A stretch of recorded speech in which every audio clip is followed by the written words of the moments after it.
We got a great guest for you guys in the studio now. Joel Stein has written for Time Magazine for over 20 years. He was a columnist for Entertainment Weekly, Los Angeles Times. And now he's got a book out called In Defense of Elitism, Why I'm Better Than You and You're Better Than Someone Who Didn't Buy This Book. Okay, so Joel, first off, is it an actual defense of elitism? It is. I know it sounds like a parody, it sounds like a joke, but it's a complete defense of intellectual elites. I think there's two kinds of elites. I want to make that clear. In the book, I call them intellectual elites and boat elites. Boat elites care about money, intellectual elites care about ideas.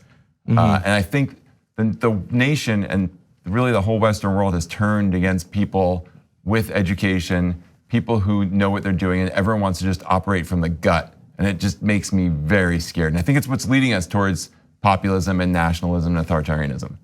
So, we might have an interesting conversation here where I disagree in part, but overall, the part that I vehemently agree with, if you can vehemently agree with anything, is that I want smart people in charge. I don't think it's too much to ask for. I think that's I don't want my leaders to be idiots. I want them to be smart. But apparently that's a controversial position.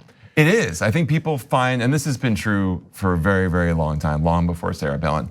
People think the overeducated are sneaky and corrupt and just working for themselves and kind of immoral, and that people who operate just from their natural good sense are more moral and more trustworthy. And I think that's causing a lot of trouble right now. Yeah, and look, I don't know how. Well, I'll ask you, but my point of view, based on empirical evidence, is that the Republican leadership. Let me be clear: the presidents, okay. Right. At that level. I don't mean Mitch McConnell versus Nancy Pelosi. McConnell, I think, is clearly smarter than any other of the Democratic leaders. He's very good at rules. Yes. Yeah. But their presidential candidates, vice presidential candidates are dumb and dumber. And they've gotten dumber over the period. We kind of got screwed, right? Like Mitt Romney's a smart guy, whether you like his policies or think he's capable of being president. John McCain was an incredible brain as far as foreign policy, and I don't even agree with that. Really, I think he understood it. You don't have to agree with him, but he definitely he knew a lot about. I don't even believe that. Okay, and no, honestly, the reason I say that is, first of all, he finished like bottom 5 in his class, so not the best student in the world. Right. That doesn't mean you're not bright, okay? But it's one sign, okay? Donald Trump, such a bad student, he won't release his transcripts and threatens to arrest people who will. And his SAT scores, he's very nervous about. Yeah, because he's a total blithering idiot. Yeah. But look, and McCain once got the Shia and the Sunni mixed up, which if you're good at foreign policy should be no issue. I think he knew the difference between the Shia and the Sunni. No, Lieberman had to walk up to him and tell him, the other way around. He may have been older at that point. Okay, anyways. But that's not important. Right. What's important is we thought Quayle was bad, then we got Palin. Yes. Or we got Bush, actually. It, right? George W. Bush was dumb as a brick, right? Yeah, and that Palin really celebrated it. That was, I don't know much, I operate from my gut, and I promise to never be any different than you. I won't aspire to be any better. I won't read a newspaper. So, but Joel, the reason I should be a heartbeat away from the leader of the free world. Yeah, but Sarah Palin, honestly, I think looks like a genius compared to Donald Trump. I think Donald Trump's one of the dumbest people in the country. Yeah. And so, and he's a maniac. He thinks wind turbines cause cancer. He thinks there's if you use up the energy in your life by exercising, you'll die quicker. Yep. He's upset that when Boeing had a problem, he was upset that planes had gotten so complicated and we should go back to simpler planes that people can operate, like brave men can operate. No, it's just you know what planes were like. You're my age. When we were young and you flew on a plane, the barf bag was there for a reason. We clapped. If there was a good landing, right? It was dangerous to fly a plane. Yeah, the good old days. But the reason I bring that up is I think the media's at fault. Everyone hates the media. Even the people in the media hate the media. Well, I think media's fault in both directions, okay? Right. So on one, they're too afraid to say things that are true. So if you want a bridge built, you should hire a really smart engineer and not some bozo who goes, I'm gonna build it from my gut, right? Yes. If you're a brain surgeon, hopefully he's really smart and not a bozo who's like, I don't know, man, I'll figure it out once I'm inside there. I love this bozo character. Okay, and then of course, my God, something as complicated as President of the United States Commander-in-Chief, and when the Republicans say, yeah, we should pick someone who operates from the gut, and doesn't have any experience. Who I want to have a beer with. Yeah, and put aside political experience, but any kind of qualifications. Yes. And the media calls it even, goes, oh yeah, it could be that you should pick someone smart or someone like who's a moron, like every Republican. What way did the media not point out that this man had no experience? I mean, I think you talked to. No, but the media romanticizes Republicans. They're like when George W. Bush landed on the aircraft carrier, and Chris Matthews talked about how like, oh, that's a real man there, and he lands the plane, and he's got his cowboy outfit on. Dude, it's an outfit. He's a bozo. He doesn't know anything, and you build up these characters.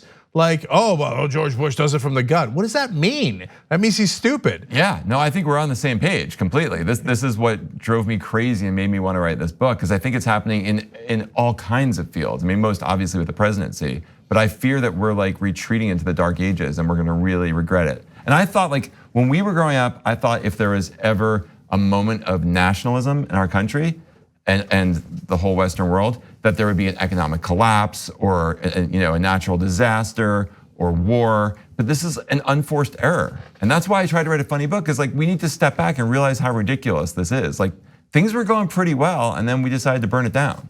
Well, so the thing is, that's where we get into our disagreement. And I also want to get into some of the things you did in the book, because they're really interesting. Oh, thanks. But as quickly as we can. So, look, I believe in populism. And so I don't mean populism as in we elect dumb people. I mean populism as in the long run, we make a lot of mistakes in the short run. In the long run, the people do know better. And so the people know. Yes, 100%, and you'll see it in this next election. So why do I say that? Things were not going well. Wages have not gone up in 40 years. And so things were going well for the upper class, the boat elites, right? Yes. And so almost everybody on television and the editors, et cetera, and a lot of the mainstream media are in the boat elites. And so for the boat elites, they're like, well, things are swell. But for 40 years, wages didn't move. So people are so mad that they wanted to throw a brick through the establishment window or through the elite window. Look, there are huge problems. The meritocracy isn't as meritocratic as it should be. It's more meritocratic than it was when we were growing up. The wage inequality and income and wealth inequality are staggering in Western countries. But to throw out globalism because things aren't quite fair enough here, when we're raising so many people out of starvation, poverty around the globe, is dangerous. Yeah, no, look, the last 200 years of human history has been amazing. Our progress has been record-breaking. But at the same time, the rules are rigged, and they are rigged by the elites, and for very logical reasons. It's not a conspiracy. Totally, and improve upon it and acknowledge those things. But to throw a brick through it when unemployment is low. But you know why, Joel, though? You know why? Because no one will acknowledge it. That's why they're going and yelling at politicians when they're talking about it. Everyone knows wealth inequality needs to be fixed. No, first of all, Bernie was the guy who mainly talked about it. And they all yelled at Bernie, oh, you radical, crazy. They're still doing it, We're in the middle of it right now, right? And so they theoretically and generally acknowledge income inequality, but they don't acknowledge that, yes, the wealthy and the corporations are giving campaign contributions and independent expenditures to the politicians. They have bought them lock, stock, and barrel. And all the elites keep lying to you every single day on television, saying, oh, no, that money doesn't affect their votes. When everyone at home is like, oh, you guys are goddamn liars. They're all corrupt. I can see it with my own eyes. Here, I'll give you an example. Joe Biden, we did it earlier today, took $1.9 million from the financial industry, and he did the bankruptcy bill, which greatly helped the financial industry and crushed the average guy. That's because he was corrupt, systemically corrupt, and that's a bribe. I think when we exaggerate the corruption that exists, we play into Donald Trump's hands, right? Donald Trump says the system is totally corrupt. We live in the world of the Sopranos. Everyone's out for themselves. Pick the guy from your tribe who's gonna help you in the corrupt way. We do not have that kind of corruption in our country. We are not India. Totally agree. You do disagree. Not, look, you live in a world of corruption. I think America is the most corrupt country on earth. Oh, that's insane. Okay, you've been to corrupt countries. You know, if you want to not get arrested, you pay the cop. So if you want anything done, you pay the government. So Joe, look, you want to be shook down in another country. No, I've seen it firsthand in Turkey. I've seen people pay the cops, et cetera. No, what we do is far more sophisticated. That's rookie corruption. What we do is we pay the president. The NRA paid him $30 million. So we bought the cop. What a rookie you are, amateur. I bought the president, I bought the senator. The Koch brothers got caught stealing from Native Americans They were taking extra gas from them. And what did they do? They realized, oh, I go buy politicians. They bought the senator from Nebraska. They bought the senator from Kansas named Bob Dole. And they made all their charges go away because they got political influence. I'm not saying there isn't corruption. I'm not saying we couldn't do better. But to claim the whole system is corrupt. It is. It's systemically corrupt. Look at any list of corruption and where our country falls on those lists. No, that's total horse crap because Joel, they're not taking into account the bribery that we made legal. Do you agree with me that we've legalized bribery? That you can give millions of dollars to politicians and that's perfectly legal, and you know that they're not doing it for their health, they're not doing it for charity, they're just buying those politicians. I think to say that our country has the kind of corruption that you experience on a daily level in so many other countries that prevents you from having any kind of safety.